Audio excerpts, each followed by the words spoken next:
Hi everyone, welcome back to my channel. চলে আসলাম আবারও আপনাদের মাঝে নতুন আরেকটি ভিডিও শেয়ার করার জন্য।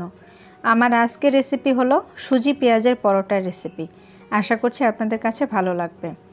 তো তার জন্য একটা মিক্সিং বোলে নিয়ে নিচ্ছি 1 কাপ পরিমাণে সুজি, 1.25 কাপ পরিমাণে ছোটো কুচি করা পেঁয়াজ, 2 থেকে 3টি কাঁচামরিচ কুচি, স্বাদ মতো ধনেপাতা কুচি, হাফ চামচ ধনিয়া গুঁড়া, হাফ চামচ জোয়ান, হাফ চামচ মরিচের গুঁড়া আর 1 চা চামচ হলুদের গুঁড়া দিয়ে দিচ্ছি স্বাদ মতো লবণ। এখন এই সব উপকরণগুলো হালকা হাতে খুব ভালো করে মিশিয়ে নিতে হবে। তো সব উপকরণগুলো হালকা হাতে মেশানো হয়ে গেলে এখন এখানে দিয়ে দিচ্ছি 1 টেবিল চামচ পরিমাণে রান্নার তেল।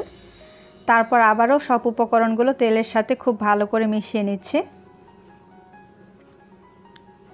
এরপর আমি এখানে 1 কাপ পরিমাণে হালকা কুসুম গরম পানি নিয়েছি। অল্প অল্প করে পানি দিয়ে আমরা সুজিটা মেশাতে থাকব। আর অবশ্যই চেষ্টা করবেন এই পর্যায়ে হালকা কুসুম গরম পানিটা ব্যবহার করার, যেহেতু এখানে সুজি ব্যবহার করেছি। তো কুসুম গরম পানিটা দিলে খুব দ্রুত সুজিটা একটু নরম হয়ে আসবে।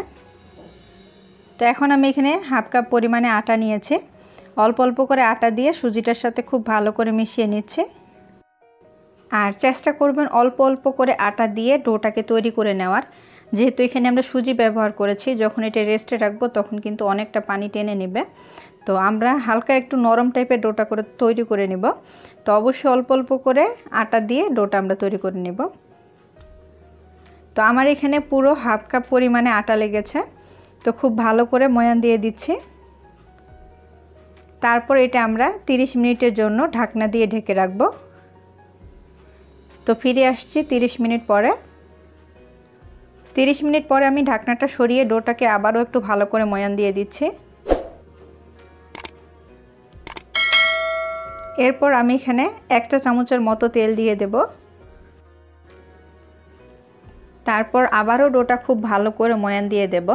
তো ডোটা যত ভালোভাবে ময়ান দেওয়া হবে সুজিটা কিন্তু ততই বেশি নরম হবে আর ডোটাও অনেকটা আঠালো টাইপের হবে। তো এখন আমি এখানে একটা বাটিতে কিছু আটা নিয়েছি। তারপর আমরা ডো থেকে ছোট ছোট করে লেচি কেটে নিব। লেচিটা গোল করে নিচ্ছি। তারপর এটা চ্যাপটা করে নিলাম। এখন আটার ভিতরে কোট করে এটা আমরা রুটির মতো করে বেলে নেব। তো এখন এটা আমি রুটি বেলে নিচ্ছি। আর যেহেতু আমরা এখানে কাঁচা মরিচ, পেঁয়াজ, ধনেপাতা কুচি ব্যবহার করেছি, তার জন্য দেখবেন সাইডের অংশগুলো এবড়ো থেবড়ো হবে, এটা কিন্তু মসৃণ হবে না। তো এখন এখানে আবারও সামান্য পরিমাণে তেল দিয়ে দিলাম। তারপর এটা আমি ভাঁজ করে নিচ্ছি। আমি আজকে ত্রিকোণা পরোটা বানাবো, তার জন্য এরকম ভাঁজ করে নিচ্ছি।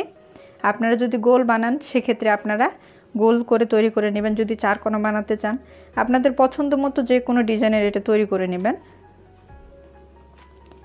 তো 3 ভাঁজ দিয়ে দেওয়ার পরে এটা আমি আবারও বেলে নিচ্ছি। তো বেলে নেওয়ার পরে সাইডের অংশগুলো যে দেখতে পাচ্ছেন অনেকটা এবড়ো থেবড়ো হয়ে আছে, তার জন্য আমি এটা একটা পিৎজা কাটার দিয়ে কেটে নিচ্ছি।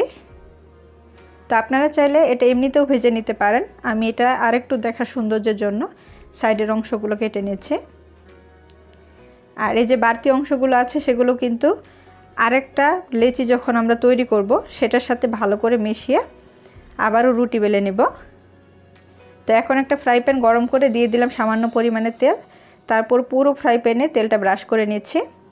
যেহেতু এটা আমরা সুজি দিয়ে তৈরি করেছি, সরাসরি যদি ফ্রাই প্যানে দিতাম সেক্ষেত্রে এটা লেগে যেত। তো তার জন্য প্রথমে আগে তেল দিয়ে পুরো ফ্রাই প্যানটাকে ব্রাশ করে নিব, তারপর আমরা পরোটাটা দিব।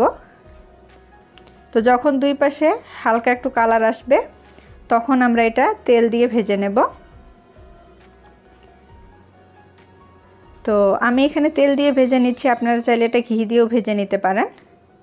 এখন দুই পাশে যতক্ষণ না লালচে কালার হয়ে আসে ততক্ষণ মাঝারি আঁচে এটা ভেজে নিচ্ছি। তো এই যে আমার একটা পরোটা তৈরি হয়ে গেল। এখন এইভাবে সবগুলো ভেজে নেব। তো তৈরি হয়ে গেল অসাধারণ স্বাদে পেঁয়াজ সুজির পরোটা রেসিপি। আপনারা চাইলে এটা আচার, টমেটো কেচাপ টক দই অথবা যে কোনো চাটনির সাথে পরিবেশন করতে পারেন, খেতে ভীষণই টেস্টি লাগবে।